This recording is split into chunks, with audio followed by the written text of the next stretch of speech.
Okay, so far the two methods that we have considered, which is the one based on Chebyshev's inequality and the one that's based on central limit theorem for computing confidence intervals, both of them have assumed that you have some estimate, which we called gamma, of the mean squared error.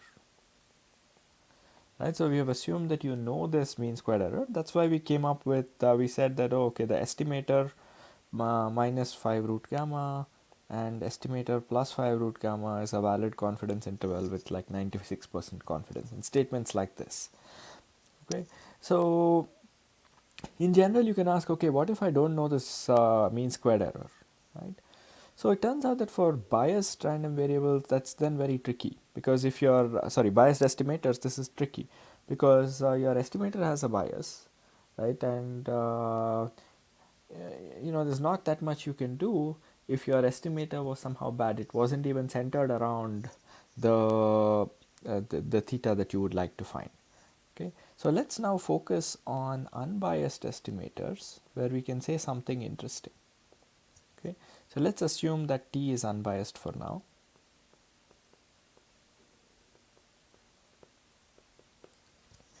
And if you have this thing, now you can say something interesting, right? So one natural idea is to say that, okay, I don't know the variance gamma, right? So note that if you have an unbiased estimator, the mean squared error and the variance are exactly the same. Okay, so this is something that we saw last week, right? So if you remember, we saw this equality that mean squared error equals variance plus bias square.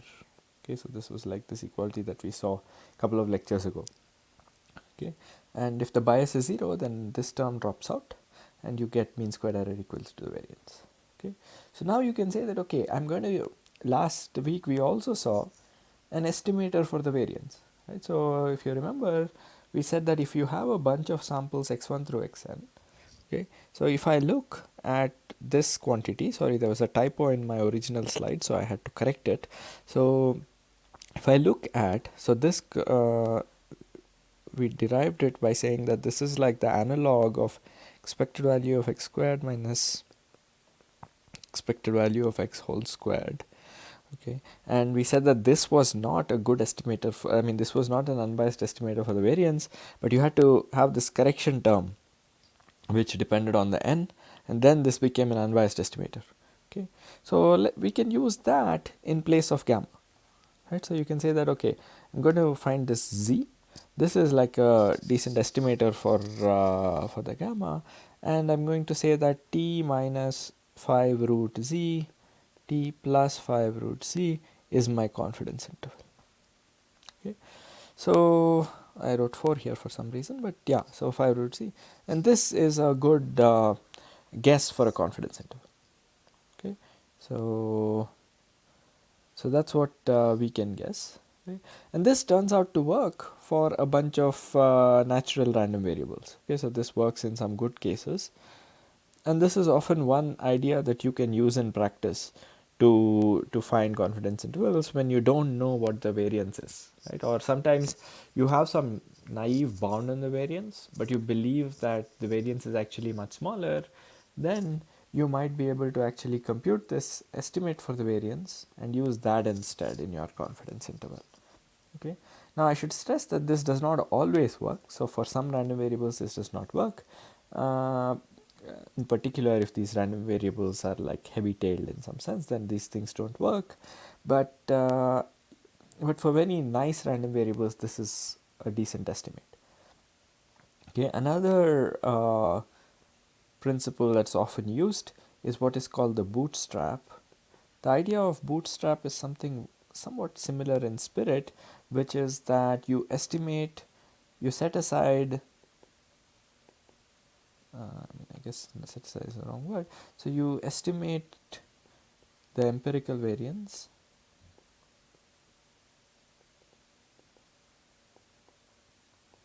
using the samples that you have,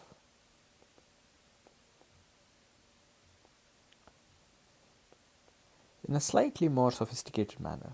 Okay, and you can use that instead of this z out here. Okay, so Yeah, so bootstrap is one of the things that unfortunately I wasn't able to cover in this course, but it's a very powerful general concept, and so that can also be used over here. Okay, so this is in the setting when we don't know the variance. Okay, okay, so here again I'm not proving when this works and so on, but you can imagine that this is a reasonable way to find confidence intervals. Okay, so this is the quick summary on confidence intervals. This is what I wanted to cover. So but it's important, even if you don't fully understand the details, to know the general concept of finding confidence intervals. Okay, and and as I was saying, the main question that we would like to ask is how good is some estimator t that you have for a parameter theta. Okay, and you would like to quantify this by saying that the parameter of interest lies within an interval around this t with a pretty high probability, and that's what confident interval tells you. Okay, and right, if the mean squared error is not known, then you can use empirical variance like we saw. Okay, and this is typically a decent proxy for it in the case of unbiased estimator.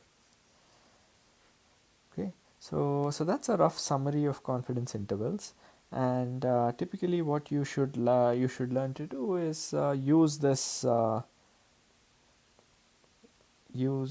MSE to obtain confidence intervals.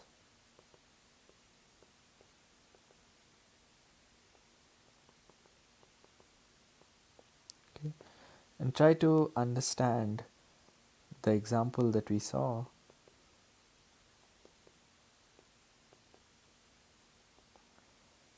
with estimating P of a Bernoulli.